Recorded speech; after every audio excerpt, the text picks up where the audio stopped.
Hello दोस्तों, आज के इस वीडियो में हम बात करेंगे जीटीएल इंफ्रास्ट्रक्चर स्टॉक के बारे में। दोस्तों, जीटीएल की अगर बात की जाए तो यहाँ पर कंटिन्यू अपर सर्किट हमें देखने को तो मिल रहा है। लगातार अपर सर्किट लग रहे। जैसा कि दोस्तों मैंने आपको कल भी अपडेट दिया था, आज यहाँ पर अगर देखा जाए तो बहुत बड़ा गेम होते हुए नजर आ चुका है। अब क्या गेम है वो भी इस वीडियो में हम देखेंगे। वही अगर मैं 5 डेज की बात करूं तो 20% तक का मोमेंटम देखने को मिल चुका है। 1 मंथ की बात की जाए तो 91% तक की तेजी हमें देखने को मिली है। ऑलमोस्ट 1 महीने में कंपनी ने हमें पैसा जो है वह डबल करके दिया है। ₹1.5 का स्टॉक जो है वह ₹3 पहुंचा है।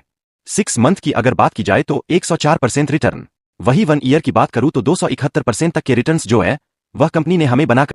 तो हेलो दोस्तों, आप ये वीडियो देख रहे हैं तो मैं आपको बता दूं कि यह वीडियो ट्रेडिंग से रिलेटेड है। तो यह आप मेरी बातों को मैं मेरा अनुमान बताता हूं। अगर आप इनको यूज़ करते हैं तो इसमें मेरी कोई जिम्मेदारी नहीं होगी। और ऐसे ही वीडियो अगर आप देखना पसंद करते हैं तो हमारे चैनल को सब्सक्राइब जरूर कर लें।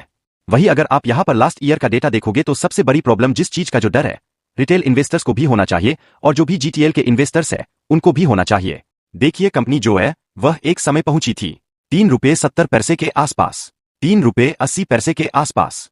यह टाइम था अब का 2021 जून जुलाई अगस्त के महीने का। वहां से जो गिरावट हुई, स्टॉक जो है वह अगेन पहुंचा ₹1 से ₹1.5 ₹2 के आसपास। मतलब ऑलमोस्ट यहां पर 50% 7% तक स्टॉक जो है वह गिरा। अब गिरने के बाद स्टॉक ने ऑलमोस्ट यहां पर 2 साल तक इन्वेस्टर्स को यहां पर जो है पैसे बांध कर रखा। उसके बाद अगेन यहां पर जंप आ रहा है। तो अगर यहां पर अगर गिरावट होती है, यहां पर यह सेम चीज अगर हमें देखने को मिलती अगेन 2 साल के लिए शेयर रुक जाता है तो वहां पर आपका पैसा फंस भी सकता है।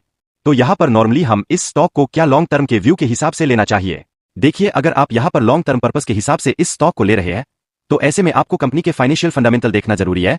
और यहां पर मेरा पर्सनल व्यू यही है कि आप इस स्टॉक में शॉर्ट टर्म पर्पस के हिसाब से लीजिए। शॉर्ट टर्म में जो भी 10%, 15%, 20% जो भी प्रॉफिट हो ले लीजिए, निकलिए। इस प्रकार से आप यहां पर जो शेयर में पैसा बनाइए। अगर आपने यहां पर लॉन्ग टर्म व्यू के हिसाब से देखा, क्योंकि कोई भी स्टॉक जब भी ऊपर जाता है तो लोग उसमें लॉन्ग टर्म व्यू के हिसाब से उसको देखते हैं। जैसे ही एक लोअर सर्किट या फिर छोटी सी गिरावट हो जाती है, लोग वहां पर डर के मारे भागते हैं। तो इसी वजह से यहां पर हमें यहां पर लॉन्ग टर्म रखना है या फिर शॉर्ट टर्म। जब तक अपर सर्किट लग रहे हैं तब तक यहां पर डिसाइड कर लीजिए, क्योंकि जब लोअर सर्किट लगेंगे तो आपको सेल करने का ही मन करेगा।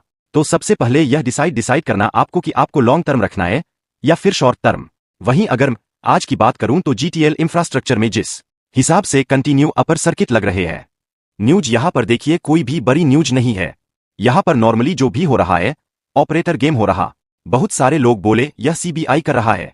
देखिए, डेटा यहां पर अभी तक एलआईसी का आया नहीं है। किसने भाई किया है? वही अगर बात करूं एलआईसी की पहले की होल्डिंग है। ऐसा नहीं है कि एलआईसी इसमें शेयर नहीं रखता। एलआईसी के शेयर पहले की होल्डिंग है। अभी के टाइम अगर आप देखेंगे तो यहां पर वॉल्यूम्स की अगर मैं बात करूं तो 2,20,00,000 शेयर्स का हमें वॉल्यूम जो है वह देखने को मिला, जिसमें क्वांटिटी डिलीवरी 100% उठाई गई है। क्योंकि आज का जो अपर सर्किट था वह टाइट अपर सर्किट था। बट यहां पर प्रॉब्लम कहां पर आई है? एमओ ऑर्डर में प्रॉब्लम यह आ रही है कि कल का जो ऑर्डर था वह 1 करोड़ से भी ऊपर का था। एक अच्छा ऑर्डर था। बट आज जो ऑर्डर है वह 1 करोड़ से भी नीचे के आ चुका है। अब यहां पर प्रॉब्लम, बहुत सारे लोग बोलेंगे भाई 64 लाख तो शेयर का ऑर्डर है और क्या चाहिए। देखिए, जीटीएल के हिसाब से 64 लाख ज्यादा नहीं है। मतलब कि आप देखेंगे तो ₹3 का शेयर है। 64 लाख का मतलब तकरीबन ₹2 करोड़ की वैल्यू के शेयर जो है किसी ने बाइंग ऑर्डर में लगा रखे। अब सबसे बड़ी बात है कि दोस्तों यहां पर 2 करोड़ मार्केट में बिल्कुल यहां पर कोई बड़ी अमाउंट नहीं है। मार्केट में आप भी वर्क करती हूं, मैं भी वर्क करता हूं। एफआईडीआई को डीआई के लिए 2 करोड़ कोई बड़ी अमाउंट नहीं है। और पब्लिक के हिसाब से भी देखा जाए तो बहुत सारे लोगों की नजर इस स्टॉक पर, तो उस हिसाब से ऑर्डर जो है वह कम है। तो कल के लिए आपको थोड़ा बहुत अलर्ट रहना है। मैं यह नहीं बोल रहा हूं कि आप यहां पर बड़ी बाइंग बड़ी सेलिंग करें। अलर्ट रहना है आपको। अगर आप बाइंग करने के विचार में है कल के दिन तो आपको थोड़ा बहुत यहां पर अवॉइड करना है। या फिर यहां पर अगर आपने पहले से बाय किया हुआ है और आप सही प्रॉफिट बुकिंग का लेवल ढूंढ रहे हैं तो ऐसे में कल अगर आप इस स्टॉक में थोड़ा सा मॉर्निंग के टाइम अगर थोड़ा सा भी आपको प्रेशर दिखे या फिर अपर सर्किट में लगा हुआ है, अपर सर्किट में क्वांटिटी मान लो 3 से 4 क्रूड क्वांटिटी बाइंग ऑर्डर में लगी हुई है और वह क्वांटिटी अगर आपको धीरे धीरे करके कम होती हुई दिखे तो वहां पर आप अपना प्रॉफिट बुकिंग का विचार कर सकते हैं। अगर वह क्वांटिटी बढ़ रही है तब तो कुछ नहीं है। अगर आपको क्वांटिटी कम होते भी दिखे तो वहां पर आप अपना बुक कर सकते हैं। दूसरी सबसे बड़ी बात यह भी है कि जीटीएल इंफ्रास्ट्रक्चर जैसे स्टॉक्स में अगर आप यहां पर जो व्यू रखते हो पूरा अच्छा प्रॉफिट बनाने का, तो उसके लिए आपको एनी टाइम इस स्टॉक में एक्टिव रहना होगा। एक्टिव क्यों रहना होगा? क्योंकि दोस्तों यहां पर अगर लोअर सर्किट लगता है तो जिस हिसाब से शेयर बढ़ा है उस हिसाब से गिरेगा भी, तो बैक टू बैक लोअर लगते जाएंगे, लगते जाएंगे, लगते जाएंगे। जो भी प्रॉफिट है वह आपका चला जाएगा। अलर्ट में आपको इसलिए बोल रहा हूं, 24 मतलब जब तक मार्केट ओपन रहता है तब तक आपको इसके ऊपर नजर रखनी होगी अगर आप इसमें बड़ा प्रॉफिट बनाना चाहते हैं। यहां पर आपको एसएल को ट्रेल करते रहना है। दूसरी बात यह भी है कि जीटीएल में आपको एनी टाइम देखना होगा कि बाइंग प्रेशर जो है वह बढ़ रहा है या फिर कम हो रहा। अगर कम होते हुए दिखे तो वहां पर आपको बुक करना है, अगर बढ़ते भी दिखे तो फिर आप कल का भी वेट कर सकें। तो इस हिसाब से आपको एनी टाइम अलर्ट रहना होगा। जैसे ही यहां पर मान लो आपने इसको देखा नहीं और स्टॉक में डायरेक्टली लोअर सर्किट लग गया तो फिर सेल का भी मौका नहीं मिलता। इसीलिए अगर पैसा बनाना है इसमें तो अलर्ट रहने की जरूरत है। अगर मैं बात करूं एलआईसी की डील की क्या यहां पर एलआईसी ने बाय किया है, तो दोस्तों यहां पर यह जीटीएल फर्स्ट इंफ्रास्ट्रक्चर की टोटल अभी की रिसेंटली बलखंडी ले तो यहां पर कोई भी एलआईसी की तरफ से बाइंग नहीं है। ओनली फॉर जो ऑपरेटर्स है वह यहां पर गेम कर रहे हैं। कुछ फर्म से वह यहां पर बाई सेल कर लिए, जैसा कि यहां पर आप देख सकते हो। अब बाई सेल क्यों कर रही है? प्रॉफिट यह बना रहे है, निकल रहे, बना रहे, निकल रही है, हो रहा है। यहां पर आप देख सकते हैं इसने बाइक सील किया, यहां पर बाई किया गया, इन्होंने सेल किया, फिर बाइक या फिर सेल किया। इस हिसाब से यह पैसा बना रहे, निकल रहे, बना रहे, निकले। यही चीजें यहां पर जीटीएल इंफ्रास्ट्रक्चर में हो रही है। क्या इसमें हमें लॉन्ग टर्म के लिए नजरिया रखना चाहिए?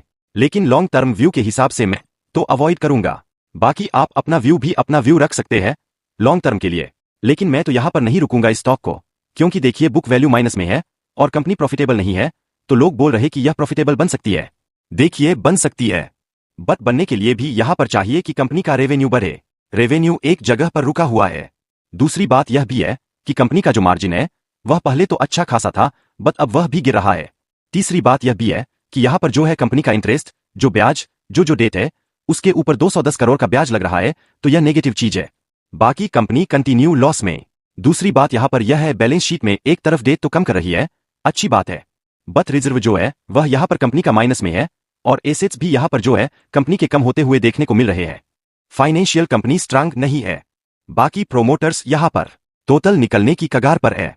एफआई वाले यहां पर है नहीं, डीआई वाले जो बचे कुचे है वह धीरे धीरे करके निकल रहे, क्योंकि 60% डीआई वालों के पास थी होल्डिंग और उसके बाद यहां पर जो है यह कंटिन्यू निकलने की कोशिश कर रहे। 43% रह चुकी है एलआईसी के पास, 3% शेयर। यहां पर एलआईसी अपनी होल्डिंग बढ़ा नहीं रही है, घटा रही है।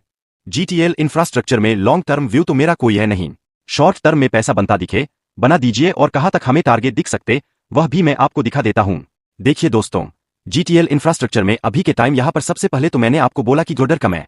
दूसरी बात यहां पर आप देखिए कि आरएसआई जो है वह यहां पर कहां पर पहुंच चुकी है।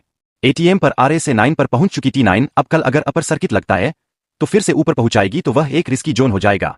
क्यों होगा ऐसा? इसलिए बोल रहा हूं क्योंकि पार्ट टाइम आप देखेंगे तो जीटीएल इंफ्रास्ट्रक्चर की आरएसए ही पहुंची थी, 87 तो गिरा।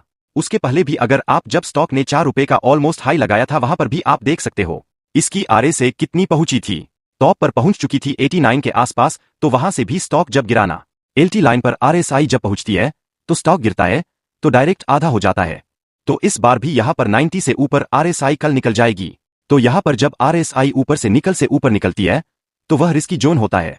तो मेरा व्यू यही है कि शॉर्ट टर्म वाले जिन लोगों ने 1.5 रुपए 2 रुपए के आसपास अगर लिया हुआ है तो वह अपना बुक जरूर कीजिए, क्योंकि प्रॉफिट को देखने से ज्यादा प्रॉफिट को बुक करना सही रहता है। बाकी अगर आप बुक करने के बाद 10-20% अगर मिस भी करते हो तो भी दोस्तों कोई बड़ी बात नहीं है, क्योंकि कोई भी एक सेफ लेवल पर बुक नहीं कर सकता। तो इसीलिए जो भी मिले बुक कीजिए। एनओसी के साथ साथ ऑलरेडी एक अच्छा खासा प्रॉफिट मिला है, एंड आई होप कि सभी को यहां पर प्रॉफिट हुआ होगा, क्योंकि अभी के टाइम स्टॉक अच्छे लेवल पर खड़ा है, अपने 50 वीक हाई पर अभी के टाइम ट्रेड कर रहा है।